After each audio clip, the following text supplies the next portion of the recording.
Bonjour, aujourd'hui je vais vous parler non pas d'une joueuse ni d'un joueur, mais bien d'un entraîneur. Il s'appelle Patrick Mouratoglou. Jeu, 7 match.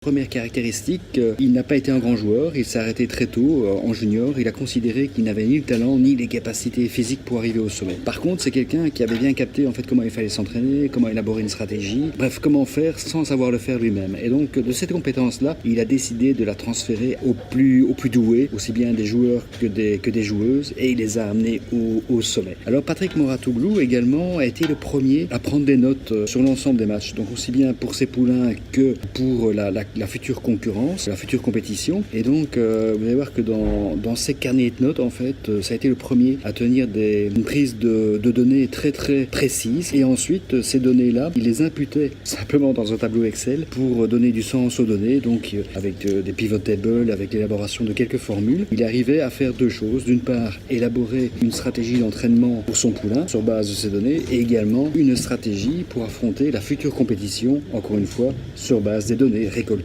lorsqu'il observait la concurrence. C'est l'occasion pour moi de vous parler d'un autre élément qui a tendance parfois à mériter, c'est la notion de KPI, de Key Performance Indicator, naturellement. Donc lorsque je vends mes services, on me demande de prouver un retour sur investissement, d'autant plus que dans le monde digital, en fait, il y a profusion en fait de données. Et alors ce que j'explique à mes clients, ben oui, bien sûr, je peux vous fournir en fait des commencements de preuves de mon retour sur investissement, mais ce qui est important en fait, c'est de former notamment les commerciaux, notamment le département marketing, comment donner comme Mouratoglou l'a fait, c'est-à-dire donner du sens aux données. Donc c'est bien beau de voir que le film a été vu par telle société, dans quel secteur d'activité, etc. Mais après, il faut pouvoir mettre un peu d'intelligence humaine, d'interpréter les données, et c'est là-dessus que le KPI va être intéressant. Bien entendu, les Key Performance Indicators sont hyper importants. Ne pas oublier également que les KPI, ça sert à comparer. Donc déjà, la première chose que je dis à mes clients, mais est-ce que vous avez déjà une donnée sur laquelle on pourrait comparer un progrès éventuel dans votre stratégie commerciale? Mais également, les KPI permettent également de comparer par rapport à des choses qui fonctionnaient moins bien. Mais par exemple, mes petites vidéos, mes snack vidéos, donc mes vidéos sur le tennis par exemple, mes statistiques sont plutôt bonnes, en tout cas où ma concrétisation d'affaires suite à ces vidéos est plutôt bonne. Donc quand j'investis 1 euro, j'en ramène 10 en fait. Donc j'ai un ratio de 1 à 10. Et si vous comparez ça par rapport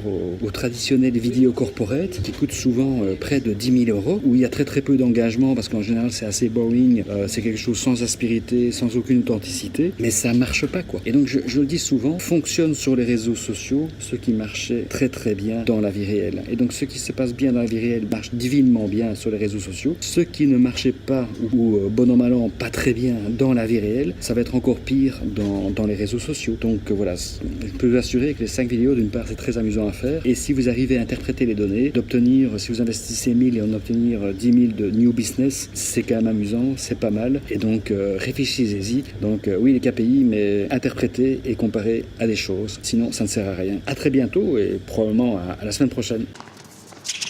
You can't be serious, man. You cannot be serious!